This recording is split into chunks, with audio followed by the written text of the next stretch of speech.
Pernah nggak sih scroll TikTok atau Instagram terus tiba-tiba ada orang ngomong, cuma modal 1 juta, sekarang saya udah punya penghasilan pasif 50 juta per bulan. Atau yang lebih ekstrim lagi, gue dulu office boy, sekarang udah punya mobil sport, semua gara-gara robot trading.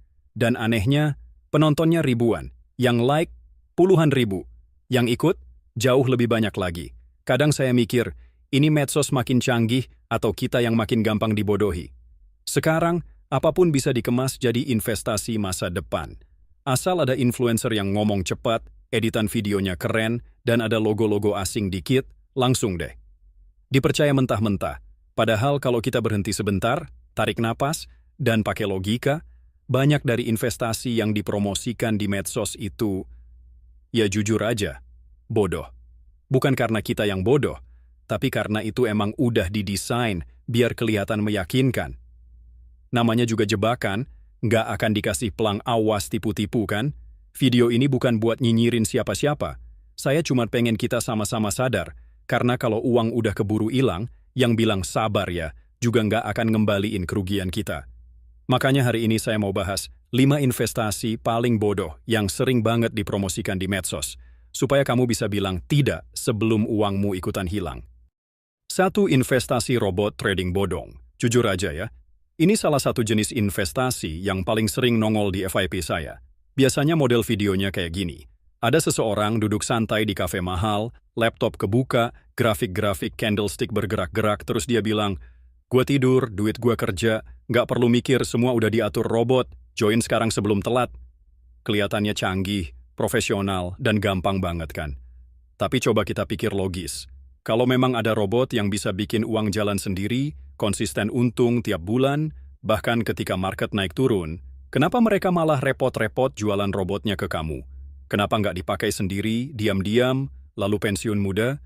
Jawabannya satu, karena uang yang mereka cari bukan dari hasil trading, tapi dari kamu. Robot trading seperti ini seringkali cuma jadi dalih. Mereka bikin skema berlangganan atau paket investasi di mana kamu harus setor sejumlah uang. Katanya nanti robot itu akan melakukan semuanya otomatis. Masalahnya, kamu nggak tahu robot itu seperti apa, nggak bisa kontrol apa-apa, dan nggak ada transparansi soal bagaimana uang kamu dipakai. Dan ketika hasilnya nggak sesuai janji, atau platformnya tiba-tiba error, customer service-nya mendadak hilang. Mau lapor, ternyata nggak ada izin resmi. Mau balik modal, uangnya udah lenyap kemana-mana. Kasus seperti ini udah sering banget terjadi. Bahkan OJK dan Bapepti beberapa kali ngebongkar robot trading bodong yang ternyata cuman kamuflase dari skema Ponzi. Tapi anehnya, meskipun udah banyak yang ketipu, model kayak gini tetap terus muncul. Kenapa? Karena selalu ada korban baru yang percaya dengan kata-kata cuan sambil rebahan.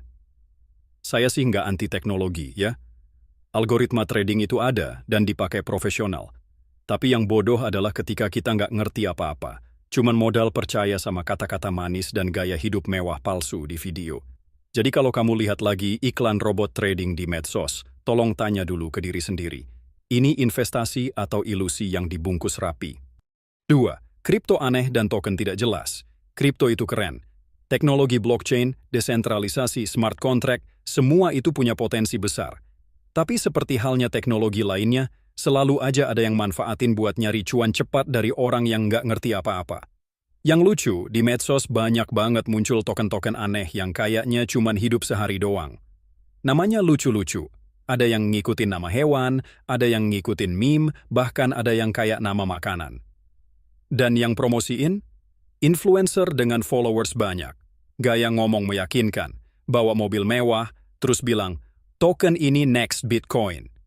Baru launching kemarin, sekarang udah naik 300%. Kamu nggak mau ketinggalan kan? Masalahnya, nggak ada yang ngomongin soal fundamentalnya. Siapa tim di balik token itu? Apa proyek nyatanya? Apa gunanya token itu selain buat trading doang? Biasanya sih, nggak ada. Token semacam ini sering disebut shitcoin, karena, literally ya, nggak punya nilai apa-apa selain sekadar bahan spekulasi. Mereka booming bukan karena teknologi atau potensi jangka panjang, tapi karena ada gelombang FOMO, takut ketinggalan, yang dipicu sama influencer. Dan polanya selalu sama. 1.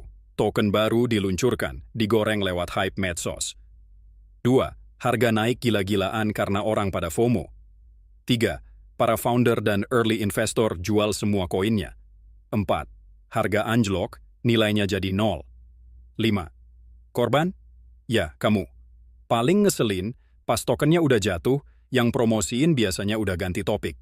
Mereka tinggal bikin video baru, promosi token lain, dan siklusnya terulang lagi.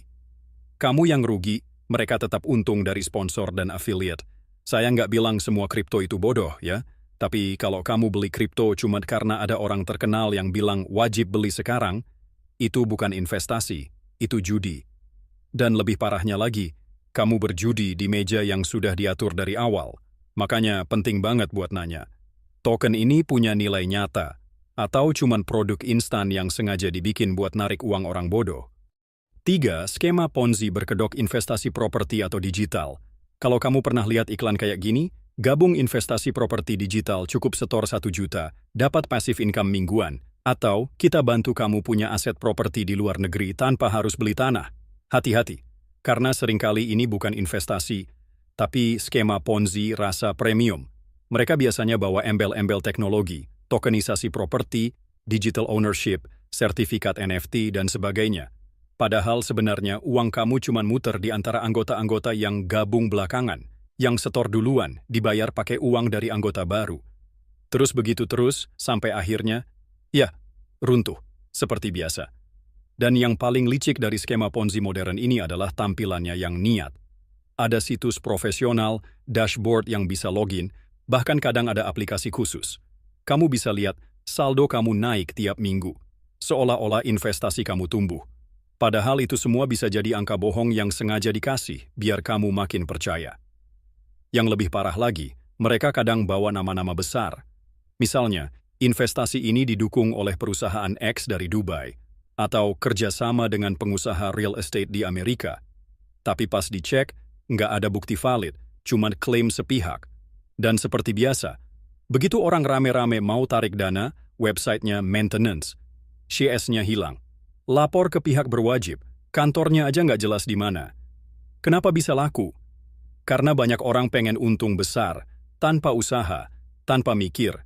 Dan selama kita masih tergoda narasi cuan kilat tanpa resiko, skema kayak gini akan terus hidup. Saya pribadi percaya investasi itu butuh akal sehat. Kalau kamu ditawari keuntungan tinggi tanpa transparansi, tanpa legalitas, dan tanpa logika bisnis yang jelas, kemungkinan besar kamu bukan lagi investor. Kamu cuma dijadikan bagian dari alat pemasaran berantai.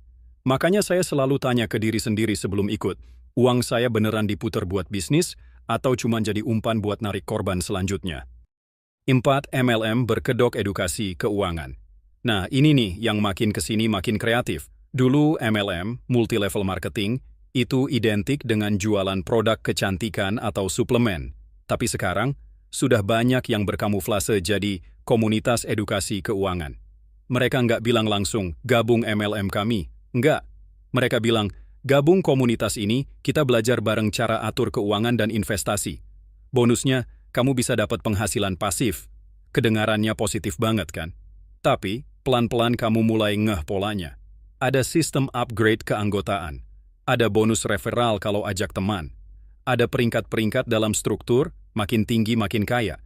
Dan yang paling penting, penghasilan kamu lebih tergantung dari ngajak orang baru, daripada dari aktivitas keuangan itu sendiri.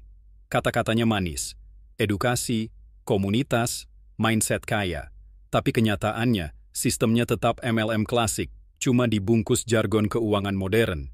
Yang bikin saya gregetan, mereka kadang ngajak dengan gaya agresif. Kalau kamu nolak peluang ini, artinya kamu menolak kekayaan. Orang miskin selalu takut ambil risiko, makanya tetap miskin. Sering banget saya lihat kalimat seperti itu di medsos. Padahal yang mereka tawarkan bukan solusi keuangan, tapi jebakan psikologis. Dan lebih parah lagi, kadang ada juga yang jualan kelas investasi. Tapi kelasnya itu cuma pengantar doang. Nggak ada konten mendalam. Ujung-ujungnya, peserta didorong untuk ambil paket keanggotaan, biar bisa mulai dapat penghasilan. Saya nggak anti MLM. Kalau sistemnya jujur dan produknya beneran berkualitas, silakan. Tapi kalau ujung-ujungnya cuma ngandelin cari downline, ngajak orang gabung tanpa value nyata, itu bukan edukasi, itu manipulasi. Makanya, saya selalu tanya sebelum gabung komunitas semacam itu. Kalau saya nggak ngajak siapa-siapa, apakah saya masih bisa untung dari produk layanan yang ditawarkan? Kalau jawabannya nggak bisa, berarti itu bukan investasi, tapi mesin perekrutan massal. 5. Investasi gaya hidup yang sebenarnya cuma flexing. Ini jenis investasi yang paling absurd tapi entah kenapa, banyak juga yang percaya. Gaya promosinya biasanya seperti ini. Beli jam tangan mewah sekarang, 5 tahun lagi nilainya naik. Sneakers ini limited edition bro, bisa jadi aset masa depan. Tas branded bukan cuma gaya, tapi investasi. Sekilas memang masuk akal. Ada barang-barang yang nilainya naik seiring waktu. Tapi, bukan berarti semua barang mewah sama dengan aset. Masalahnya, kebanyakan orang beli barang-barang ini bukan karena analisis, tapi karena pengaruh sosial. Lihat influencer pakai Rolex langsung mikir, wah dia kaya gara-gara jamnya. Padahal bisa aja sebaliknya, dia beli jam karena udah kaya. Dan bisa juga, ya, hasil endorse. Dan kalau ngomongin barang mewah sebagai investasi, kamu harus ngerti, likuiditasnya rendah. Kamu nggak bisa langsung jual tas Chanel hari ini dan dapat uangnya besok. Harganya sangat tergantung tren. Butuh perawatan ekstra, banyak barang palsu beredar. Marketnya sempit. Kalau kamu bukan kolektor serius, kemungkinan besar kamu akan beli mahal, jual rugi. Saya pernah lihat orang beli sepatu limited seharga 10 juta dan 3 tahun kemudian dijual cuma laku 3 juta. Padahal dulu pas beli, dia bilang, ini aset cuy, bakal naik terus. Yang lebih lucu lagi, kadang orang beli barang mewah bukan buat disimpan, tapi buat pamer di Instagram dengan caption, aset kecil-kecilan pelan-pelan nabung buat properti nanti. Bro, kalau kamu beneran niat investasi, kenapa duitnya malah dipakai buat beli simbol status? Saya nggak bilang barang mewah itu buruk.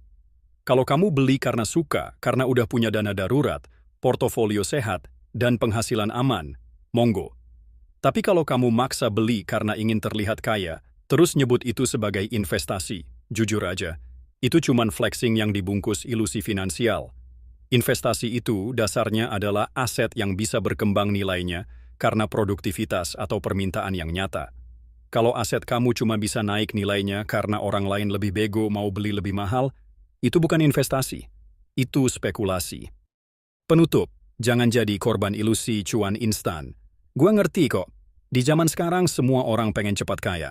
Scroll medsos sebentar aja, isinya penuh orang yang katanya cuan dari investasi X, beli mobil dari passive income, Y, atau dapat ratusan juta dari aset digital Z.